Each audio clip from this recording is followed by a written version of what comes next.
చాలా జరుగుతున్న మాట వాస్తవమే.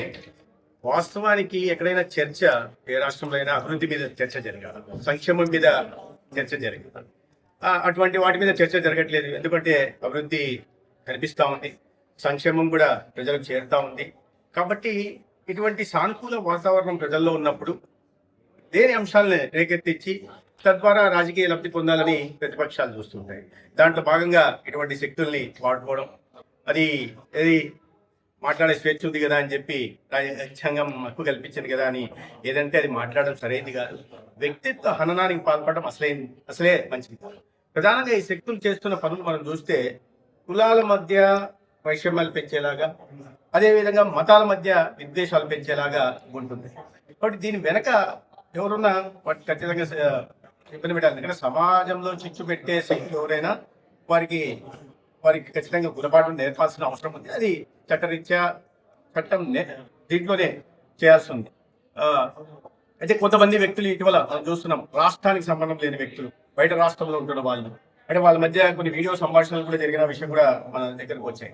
అంటే ఇక్కడ కావాలని ఈ రాష్ట్రంలో ఇటువంటి మత రాజకీయాలు చేసి మతాల మధ్య విద్వేషాలు పెంచే విధంగా పనిచేసి తద్వారా అల్లకొల్లను సృష్టించాలా, శాంతి భద్రతల సమస్యలు సృష్టించాలనే విధంగా పనిచేస్తుంది. ఇవన్నీ చాలా ప్రణాళికాబద్ధంగా జరుగుతున్నట్టుగా కనిపిస్తుంది. కొన్నాళ్ళ క్రితం మాజీ ముఖ్యమంత్రిగా ఉంటున్న జగన్మోహన్ రెడ్డి గారు మాట్లాడుతూ ఇవాళ దళిత క్రిస్టియన్ రిజర్వేషన్ల గురించి కూడా మాట్లాడారు. వారికి అవగాహన లేదా? రాజ్యాంగం గురించి తెలియదా? డాక్టర్ బిఆర్ అంబేద్కర్ గారు రాసిన రాజ్యాంగంలో మత ప్రాతిపదికన రిజర్వేషన్లు సాధ్యం కాదని స్పష్టంగా ఉంది. తర్వాత ఇటీవల పాస్టర్ ఆనంద్ విషయంలో హైకోర్టు వ్యాఖ్యలు జడ్జిమెంట్ మనం చూసాం. మత ప్రాతిపదికన రిజర్వేషన్ సాధ్యం కాదు కాబట్టి అతను ఎప్పుడైతే క్రిస్టియానిటీలోకి వెళ్ళాడో అప్పుడు అతను ఆ రిజర్వేషన్ లబ్ధిని కోల్పోయాడని, దాని తర్వాత సుప్రీంకోర్టు కూడా అప్పీల్ చేసిన విషయం కూడా తెలుసు. ఇవన్నీ తెలిసినప్పటికీ కూడా అవగాహన రాహిత్యంతో వ్యాఖ్యలు చేశారా, లేదా కావాలని ఇవాళ హిందుత్వ మూలాలను దెబ్బతీసే విధంగా జగన్మోహన్ రెడ్డి గారు చేశారా అని అనిపిస్తుంది.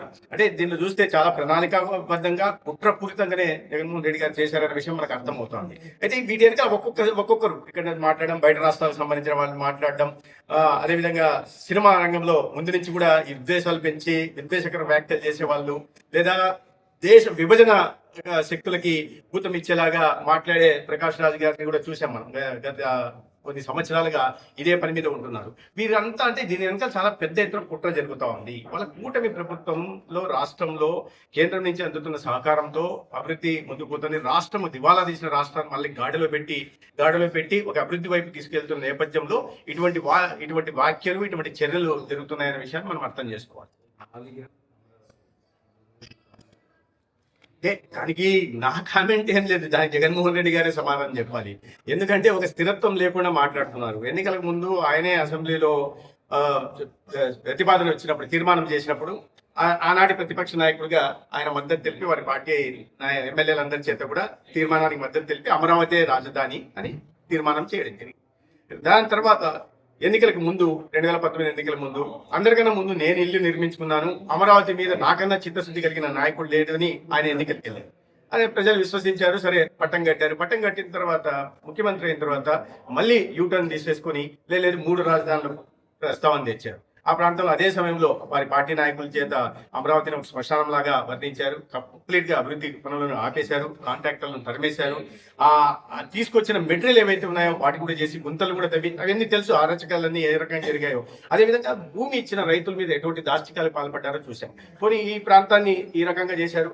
విశాఖ ప్రాంతంలో ఏమన్నా ఒక పెట్టుబడి తెచ్చారా, ఒక చెప్పుకోదా పరిశ్రమ తెచ్చారా? అటువంటిది ఏమీ లేకపోగా తను విలాసవంతమైన జీవితం గడపడం కోసం కొండ మీద ఒక ఇల్లు కట్టుకున్నారు, ప్రజాధనాన్ని దుర్వినియోగం చేస్తూ. ఆ ప్రాంతాల్లో కూడా ఆ రకంగా మట్టి కొట్టారు. మూడోది రాయలసీమ ప్రాంతానికి తను వచ్చే రాయలసీమ ప్రాంతంలో ఒక ప్రాజెక్టు తీసుకురాలేదు, ఒక పరిశ్రమ రాలేదు, కొత్తగా ఉపాధి అవకాశాలు రాలేదు, సాగునీటి మీద ఒక పైసా ఖర్చు పెట్టలేదు. ఉన్న డ్యాములు కొట్టకపోతే కూడా వాళ్ళ ధనకాంక్షతో వారి ఖజానా నింపుకోవడం కోసం ఇసుక దోలుతుంటే డ్యామ్ కొట్టకపోతే అన్నమయ్య డ్యామ్ పదుల సంఖ్యలో ప్రజలు చనిపోతే దాన్ని పట్టించుకోలేదు. కానీ అదే సమయంలో ఈ న్యాయ రాజధాని చేస్తాను, హైకోర్టుకి తరలిస్తా అని చెప్పిన వ్యక్తి కనీసం ప్రతిపాదన పంపాలి కదా. హైకోర్టు ప్రతిపాదన పంపలేదు, కేంద్ర ప్రభుత్వానికి ప్రతిపాదన పంపలేదు. కాబట్టి దీని వెనకాల కుట్రపూరితం. ఇది 3 ప్రాంతాల మధ్య వైషమ్యాలు పెంచి దాని ద్వారా రాజకీయ లబ్ధి పొందాలని ప్రయత్నం అప్పుడు చేశారు. సరే ఇప్పుడు మళ్ళీ ప్రజలు అదే దీని మీద ఎన్నికలకు వెళ్ళారు. 3 రాజధానులు అమరావతి అని ప్రజలు అమరావతికే ఓటేశారు. 11 సీట్లకు పరిమితం చేశారు. ఇప్పుడు మళ్ళీ కొత్తగా తీసుకొచ్చి మావిగన్ అనే ఒక అసంబద్ధమైన వాదనని ముందుకు తీసుకొచ్చారు. అది అవగాహన రాహిత్యంగా చేశారా, లేదా కుట్రపూరితంగా చేశారా, లేదా అనాలోచితంగా చేసిన దాన్ని తర్వాత వెనక్కి వెళ్ళలేక దాని మీద ముందుకు వెళ్తున్నారా చూడాలి. ఎందుకంటే వెనక్కి వెళ్ళడం, యూటర్న్ తీసుకోవడం, విశ్వసనీయత లేకపోవడం అనేది జగన్మోహన్ రెడ్డి గారికి వినత పెట్టిన విద్య. ఆయన ప్రజలందరికీ కూడా విశ్వసనీయత మీద అందరికీ తెలిసిన విషయమే. కాబట్టి మావిగన్ మాట్లాడారు. పోనీ మావిగన్ మీద నిలబడ్డారా, మళ్ళీ మరుసటి రోజు వచ్చి విజయవాడే రాజధాని అని. అంటే ఈ రకంగా ఒకదానికి పొంతన లేకుండా తను మాట్లాడిన మాటల్ని మళ్ళీ వెనక్కి తీసుకుంటూ మాట్లాడుతుంటే ప్రజలు గమనిస్తున్నారు. ఈ విషయాన్ని ప్రజలు గమనిస్తున్నారు. కాబట్టి ప్రజలే తీర్పిస్తారు. నాకు తెలిసి ఇటువంటి వ్యాఖ్యలు చేయడం వల్ల తన రాజకీయ సమాధిని తానే జగన్మోహన్ రెడ్డి గారితో ఒప్పుకుంటున్నట్టుగా ఉంది.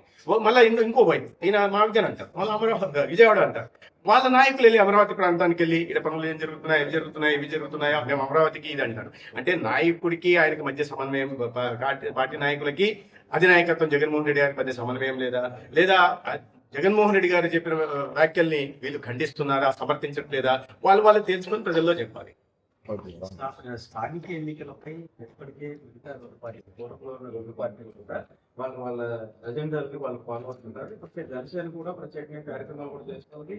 ఇంకో పక్కన టీడీపీ కూడా క్షేత్రస్థాయిలో వర్క్ అవుతుంది. బీజేపీ కూడా చేస్తా ఉంది. ఎందుకంటే కూడా బీజేపీ జరుగుతూ ఉంది. ఈ 3 పార్టీల మధ్య కూడా నిన్న కూడా ఒక సమన్వయ మీటింగ్ కూడా జరిగింది, వర్చువల్గా జరిగింది. దాని తర్వాత ఫిజికల్ కూడా చేయాలని నిర్ణయించడం జరిగింది. కాబట్టి ఏ విధి విధానాలు ఎలా ఉండాలి, ఎవరు ఎన్ని పోటీ చేయాలి అనే విషయం మీద కూడా ఖచ్చితంగా పార్టీ నాయకత్వం మాట్లాడుతుంది.